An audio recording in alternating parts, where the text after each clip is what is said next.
Only in this case, it actually was very easy to follow. Gary Hart wants Chris Adams to become world champion. He's had his fair share of issues with the Von Erichs stepping to the front of the line to get their title shots before Chris. So by Hart bringing in the one-man gang as his solution, his goal is to deter the Von Erichs' momentum. He gives us the kayfabe rundown of how he came to come into contact with the gang, explaining that this man is 24 years old, which, by the way, I looked that up to see if Hart was actually telling the truth. He was not lying. The one-man gang was born in 1960. So by 85, he would in fact have been 24, almost 25 years old. That's kind of incredible to think about if you put your head together for a minute there. I never thought Gang would have only been 24 at the time. But because he was also a resident of Chicago, Hart explains that another wrestler called him up from Chicago and said that he has the solution to Hart's problems, obviously in the form of the one-man gang. So I start going into a rabbit hole and trying to think of all the potential heel wrestlers from Chicago that Gary Hart would have been in close contact with at that time in 1985. I could not think of anybody offhand. Bobby Heenan? Boy, that would have been the ultimate rib, wouldn't it? But then, I don't remember Heenan ever managing the one-man gang. So that really wouldn't have made too much sense. In any case, that was the Gary Hart outline, just to kind of introduce us to the one-man gang in the Dallas region. And he's here to dismantle and deter the Von Erichs. Not to exterminate them, as he clearly noted, merely to deter them from getting in Chris Adams' way. So from there, we head back to the Sportatorium for the opening bout this week. Kelly Kiniski versus El Diablo Grande. A circumstance where we have a Canadian and a Mexican doing battle, and the crowd did not give a shit about either of them. I wrote almost nothing down, other than at one point Bill Mercer referring to a rope-choking spot as a throat hugger. He's got the most splendid names for made-up moves. At this stage in the game, having done these classic retro reviews now, I believe I've reviewed a good number of Kelly Kiniski matches approaching somewhere within the triple digits. To this day, I don't think a single one of them has been anywhere close to remotely good. My final note reads, Kiniski hits sloppy clothesline to Diablo, where I think Kiniski tripped over his own foot given the move, wins via odd-looking knee drop where I don't think he connected anywhere close to Diablo's face. Beyond fucking appalling.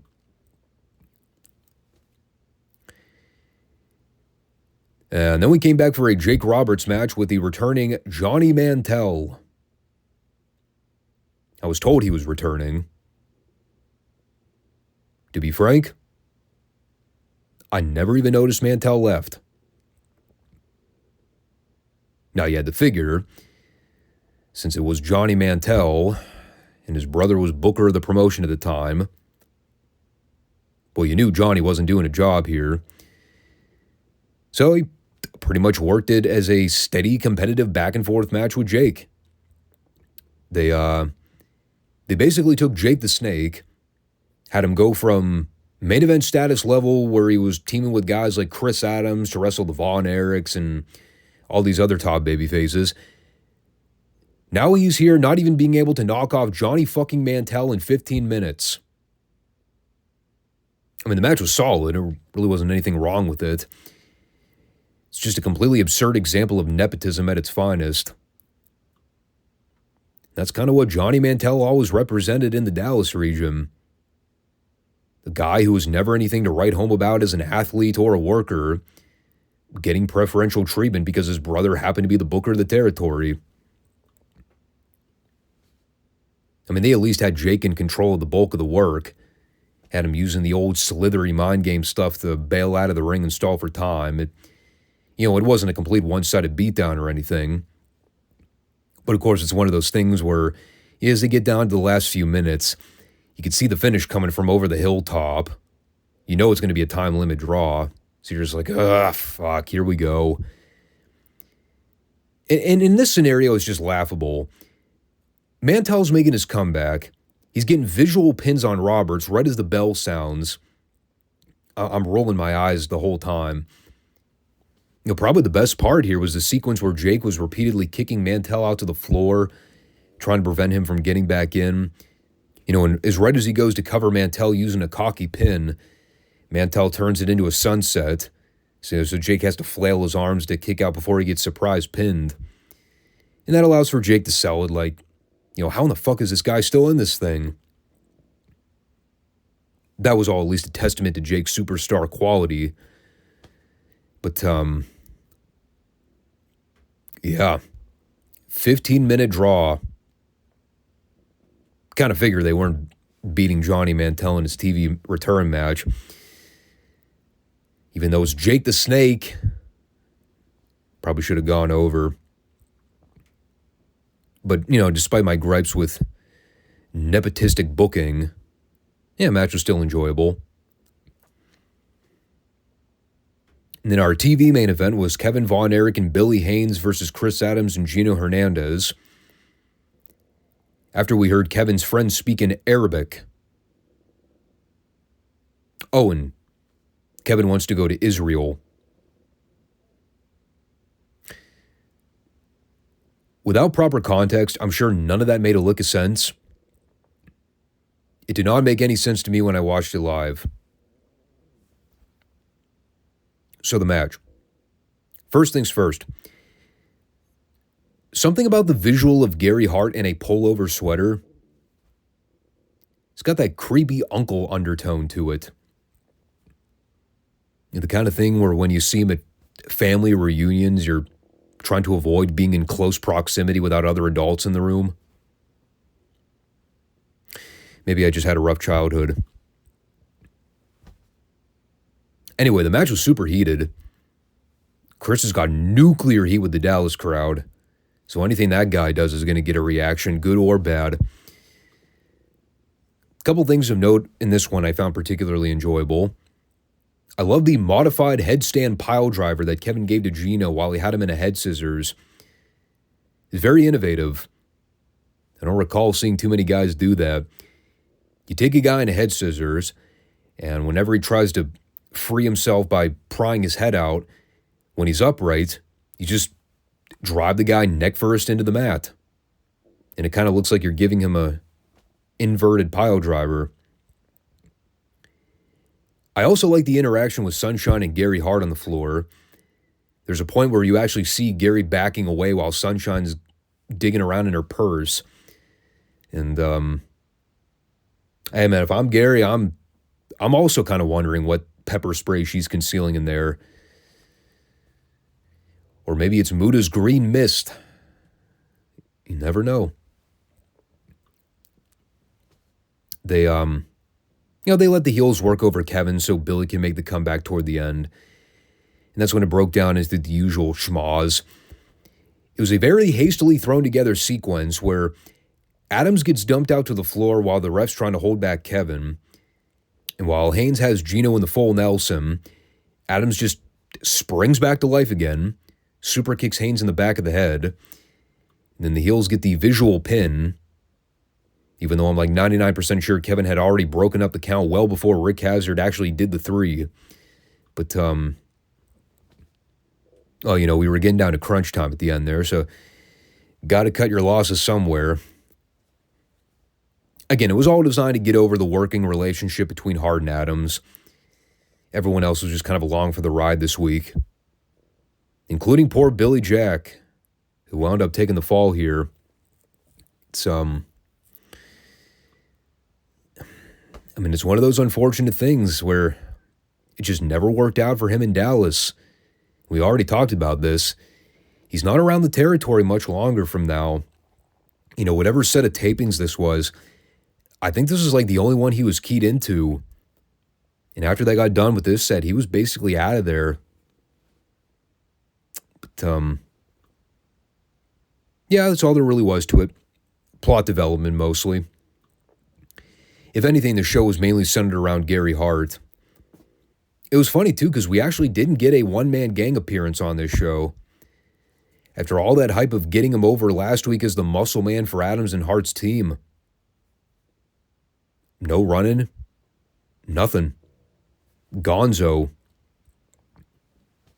Of course, Kerry was still selling the effects from last week's beating, so he was also not present. So, the show wasn't a complete bust, but the story material kind of took a backseat this week, outside the top programs with Adams and the Von Erichs. But, yeah. That's all we have for this one. Good stuff. Another retro week in the books.